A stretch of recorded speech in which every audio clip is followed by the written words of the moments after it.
السلام عليكم ورحمة الله وبركاته. ازيكم يا حبايب قلبي؟ عاملين ايه؟ يا رب تكونوا بخير. النهاردة معانا فيديو جديد لذيذ وبسيط وحاجة سهلة كده تتعمل في البيت. ومكونات سهلة برضك وبسيطة. بس قبل ما نبدأ الفيديو هنقول اللهم صل وسلم وبارك على سيدنا محمد وعلى آله وصحبه أجمعين. آه، نبتدي بقى معاكم مكونات الأكلة بتاعتنا ايه. احنا هنعمل صينية سمك ببطاطس. ديت من الاكلات فعلا الجميله وبيبقى طعمها تحفه ويبقى بتعمل غدوه حلوه يعني.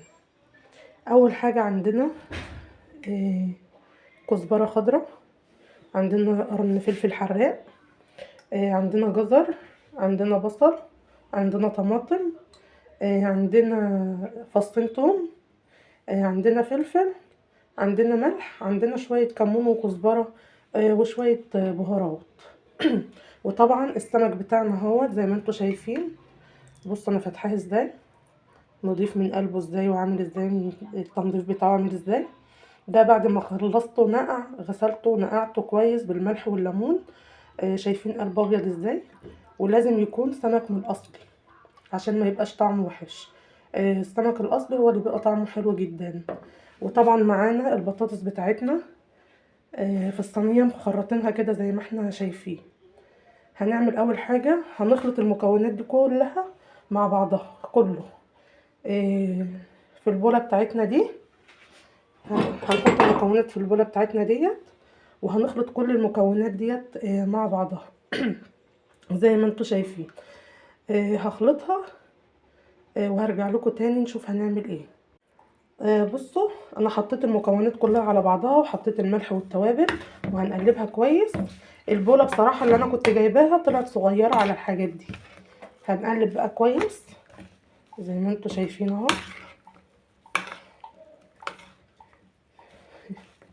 ده كان طبق جايباه في جهازي، طبق للفاكهة.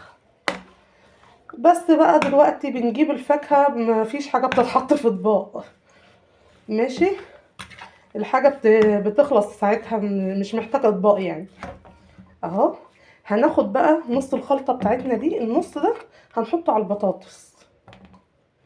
هنحطه على البطاطس بتاعتنا اهي. نص الخلطة، نص الخليط، وهنقلبه كويس في البطاطس زي ما انتوا شايفين كده. الالوان بتاعتها تحفه. واحنا مش هنحط السمك دلوقتي ديت. هنحط لها شويه زيت بردك، رشه زيت، وهنسيبها. هنحط لها سقطه ميه، يعني ايه، نص كوبايه ميه، وهنسيبها تغلي غلوه معايا. لان تسويه البطاطس غير تسويه السمك. تسويه البطاطس هتاخد وقت شويه، فهنديها غلوه الاول لوحدها. وبعد كده هنرص السمك على الوش كده، ونحط عليه بقيه الخلطه، ونسيب بقى الاكله بتاعتنا تستوي. بكده يبقى عملنا احلى صينيه بطاطس بالسمك. اعملي بقى جنبها شويه رز ابيض، شويه رز سمك اللي هي الصياديه، شويه رز حبه وحبه اللي يعجبك. عايزه تاكليها بعيش وسلطه طحينه يا جماله، بتبقى تحفه تحفه. خلاص انا هعلق عليها واحط لها نص كوبايه ميه وشويه زيت. وهرجع لكم بقى نشوف السمك هنحطه ازاي ونحط التتبيله بتاعته ازاي. وفي الاخر خالص بنحطها في شوايه الفرن، تاخد لون من فوق وخلاص. ماشي، هرجع لكم تاني بعد ما البطاطس تاخد غلوه. ورجعت لكم تاني بعد ما البطاطس بتاعتنا خدت غلوه كده زي ما انتم شايفين. خلاص هي غلوه واحده، وهنكمل بقيه السوا برضه. هنحط بقى نرص السمك بتاعنا. نرص السمك واحده خلاف واحده كده.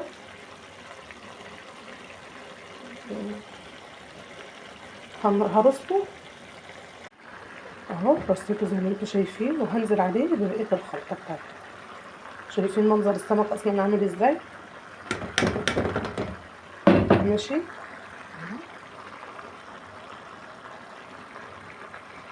ماشي. هحط بقى ايه، هنرش بردك على وشه شويه زيت، وهنسيبه ايه يستوي براحته.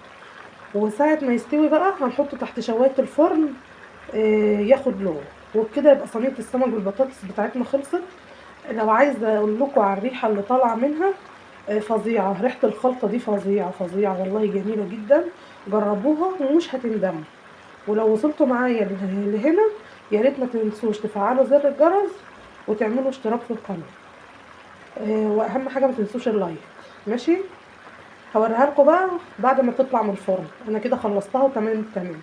هنعمل بقى جنبها شويه الرز وخلاص، وبألف هنا وشفا للي هياكل.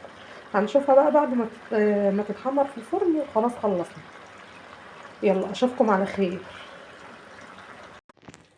دي صينيه السمك بتاعتنا بعد ما خلصت اهي. شايفين المنظر؟ تحفه. البطاطس تحت طبعا والريحه تجنن. وعملنا شويه رز ابيض جنبها. بالهنا والشفا. ده خص.